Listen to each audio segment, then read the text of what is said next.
रामकृष्ण हरी माऊली श्रेष्ठ संत नामदेव महाराज यांची कथा सांगणार आहे.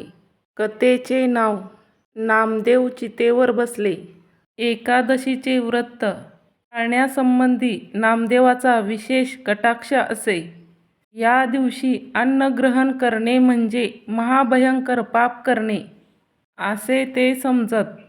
एकदा विठ्ठलाने नामदेवाची परीक्षा पाहण्याचे ठरविले. एका वृद्ध माणसाचे रूप घेऊन एकादशी दिवशी ते नामदेवाकडे गेले आणि म्हणाले, नामदेवा, मी भुकेने व्याकुळ झालो आहे. मला अन्न वाढ. तुझ्या औंदर्याची कीर्ती मी ऐकली. अतिथीला तू कधीच विनमुख पाठवित नाहीस असे कळले. तेव्हा तुझ्याकडेच येऊन शुद्ध शांती करावी म्हणून आलो आहे. भुकेने माझे प्राण अगदी कंठाशी आले आहेत. तसेही कर आणि मला अन्न वाढ. महाराज, आज एकादशी आहे.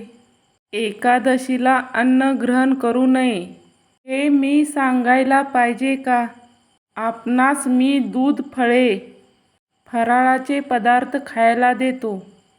ते सेवन करून आपली क्षुधा अगदी आनंदाने भागवावी.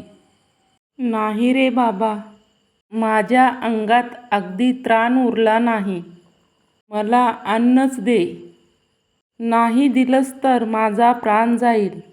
तुला मात्र ब्रह्महत्येचे पाप लागेल. अरे, मी पुण्याचा विचार करीत नाही. पापाचा कशाला विचार करतो? तुझी जी अवस्था होईल ती माझीही. नामदेव इतके बोलत होते. तोच त्या ब्राह्मणाने डोळे फिरवले आणि प्राण सोडला. नामदेवाने जवळ जाऊन पाहिले तर तो खरोखरच गतप्राण झालेला त्याच्या दृष्टीस पडला. नामदेवांना अतिशय दुःख झाले. आपणच त्यांच्या मृत्यूस कारणीभूत झालो आहोत म्हणून त्यांना अधिक वाईट वाटले. पण करणार काय? आपला हेतू काही वाईट नव्हता.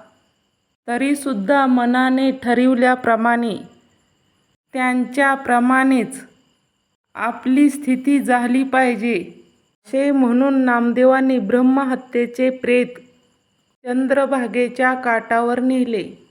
त्याची चिता रचली. त्यावर त्याला निजवले आणि आपणही त्याच्या जवळ बसून चिता पेटवली. अग्नी भडकला. नामदेवाचा दृढ निश्चय व भक्ती पाहून देव संतुष्ट झाले आणि प्रेमाने त्यांनी नामदेवाला आलिंगन दिले. रामकृष्ण हरी माऊली. कथा आवडल्यास लाईक, कमेंट नक्की करा. नामदेवाची ही कथा सर्वांनी ऐकावी. भक्तिमय कथा ऐकली असता मनाला शांती व प्रसन्नता मिळते. संत नामदेवाने भरपूर असे अभंग आणि ओव्या लिहिल्या आहेत. ते विठ्ठलाचे परमभक्त होते.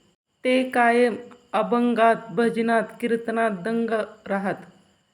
या कथेत असे सांगितले आहे की ते एकादशी दिवशी स्वतः पण अन्न ग्रहण करत नव्हते आणि इतरांनाही ते अन्न देत नव्हते. एकादशीच्या दिवशी अन्न खाणे म्हणजे पाप मानत होते.